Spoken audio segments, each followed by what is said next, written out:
Good afternoon, dear students. In the last lecture, we have discussed about refraction of light. Okay.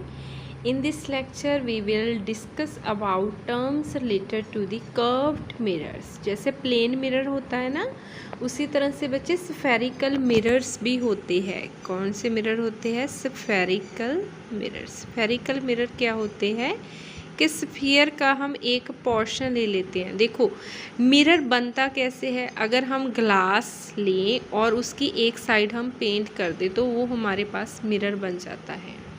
ठीक है, अगर glass की shape plane है तो plane mirror बनता है, अगर ग्लास कर्व्ड है तो कर्व्ड मिरर बनता है, जिसको हम स्फेरिकल मिरर भी बोलते हैं। कैसे? देखो अगर आपने किसी स्फीयर से मिरर बनाना है तो उसके 2 टाइप्स बनेंगे, क्योंकि 2 तरीके हैं स्फेरिकल मिरर बनाने के कि या तो आप क्या करो, उस स्फीयर को अंदर से पेंट कर दो, या फिर आप उस स्फीयर को बाहर से पेंट कर दो। ठीक है, अगर आपने अंदर से पेंट किया है तो जो रिफ्लेक्टिंग सरफेस होगी वो क्या होगी? आउटर एज की तरह होगी। जैसे स्पून होता है ना, स्पून को रिवर्स करके ये जो शेप बनती है, आउटर साइड होगी इसकी रिफ्लेक्टिंग सरफेस। बोलने का मतलब कि जो इसका पोर्शन होगा वो एक मिरर बनेगा। इसी तरह से हम इस स्फीयर का भी एक पोर्शन ले लेते हैं, ये वाला, ये भी एक स्फेरिकल मिरर बनेगा। इस स्फेरिकल मिरर को हम बोलते हैं कनकेव और इसको हम बोलते हैं कन्वेक्स। इसको क्या बोलते हैं हम? Convex mirror. इसको बोलते हैं कनकेव मिरर। आज हम क्या पढ़ने वाले हैं, इससे रिलेटेड जो टर्म्स होती है, इससे रिलेटेड सबसे पहले बच्चे टर्म है हमारे पास, हम कनकेव मिरर लेकर चल रहे हैं। ठीक है, जैसे ये हमारे पास कनकेव मिरर है, राइट। इसका जो बिल्कुल सेंटर होगा, बिल्कुल सेंटर मीन्स इस पॉइंट के ऊपर भी उतना ही डिस्टेंस है, नीचे भी उतना ही डिस्टेंस है। जो ये वाला पॉइंट होगा ना, उसको आप बोलते हो पोल और वर्टेक्स, जिसको आप पी के साथ लिखते हो। एक तो ये टर्म आपको पता होनी चाहिए, पोल और वर्टेक्स। ये क्या होता है? सेंट्रल पॉइंट होता है। इसको हम क्या बोलते हैं? पोल और vertex, right.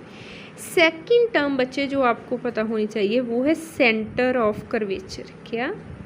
Centre of curvature, जिसको आप लिखोगे कैपिटल सी के साथ। ये क्या होता है बच्चे कि जिस भी स्फीयर का ये पोर्शन है, जिस भी स्फीयर का ये पोर्शन है, उस स्फीयर का जो सेंटर था, ऐसे करके सेंटर होगा ना, उस स्फीयर का जो सेंटर होगा उसको हम बोलते हैं सेंटर ऑफ कर्वेचर, और उसको हम सी के साथ लिखते हैं।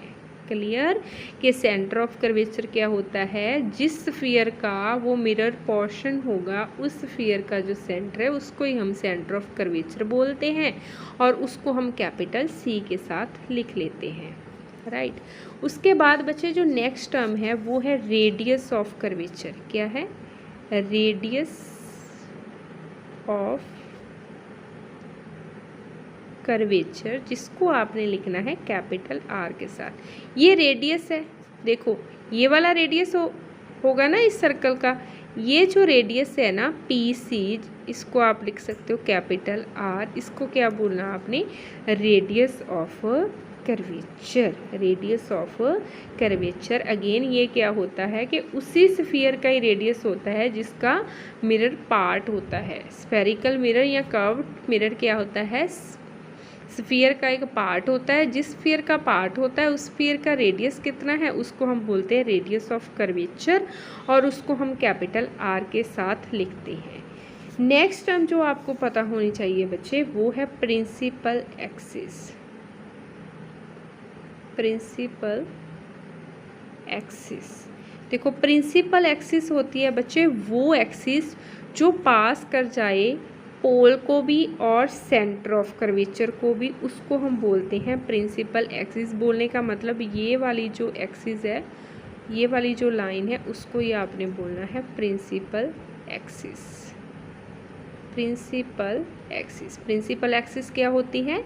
वो axis which passes through centre of curvature and pole और वर्टेक्स, उसको हम बोलते हैं प्रिंसिपल एक्सिस, राइट।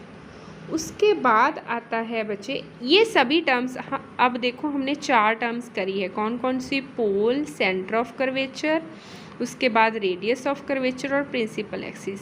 ये चारों टर्म्स आपको, ये तो हमने करी है कनकेव मिरर के केस में, कन्वेक्स के केस में भी हम इनको कर सकते हैं। देखो ऐसे करके कन्वेक्स मिरर होता है, ये इसका पोल हो जाएगा, इसका देखो सेंटर ऑफ कर्वेचर ये इधर है ना स्फीयर, तो इसका सेंटर ऑफ कर्वेचर इस तरफ आएगा, ये सेंटर ऑफ कर्वेचर हो गया, ये इसका क्या हो गया? रेडियस ऑफ कर्वेचर, और ये हो गया इसका प्रिंसिपल एक्सिस।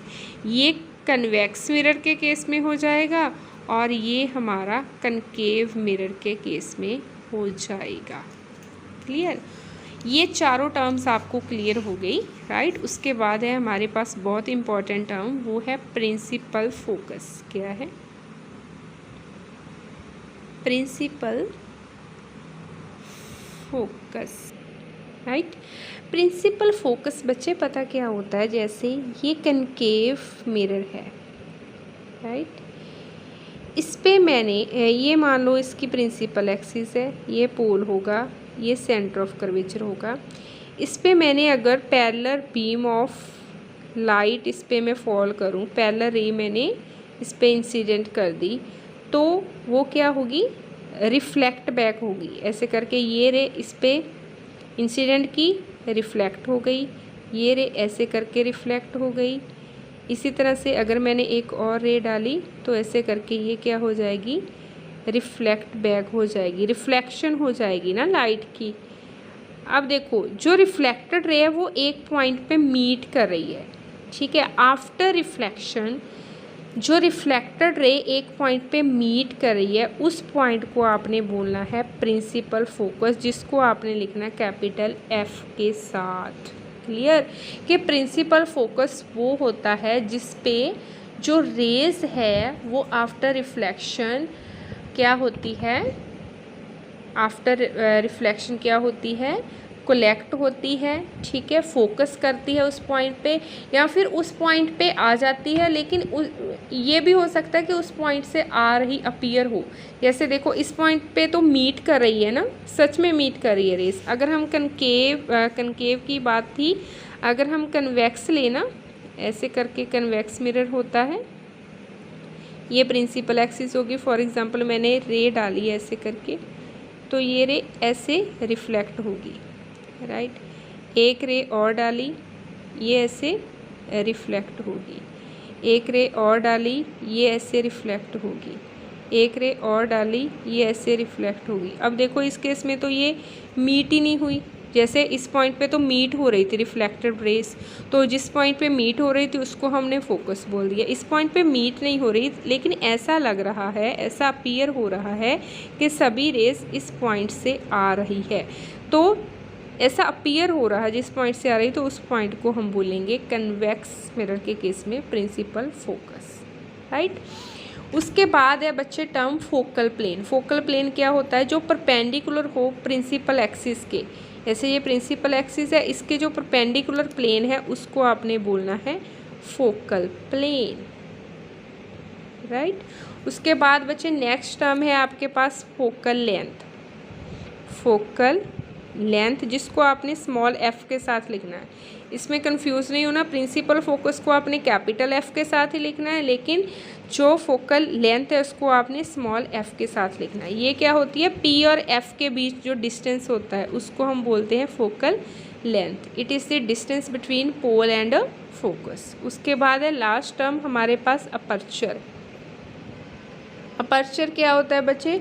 जो साइज़ होता है मिरर का, देखो हमने कहाँ पर बनाए थे मिरर, ये जो साइज़ है इसको मान लीजिए A से B तक का जो डिस्टेंस है, ये जो साइज़ है इसको आपने क्या बोलना है? अपर्चर बोलना है।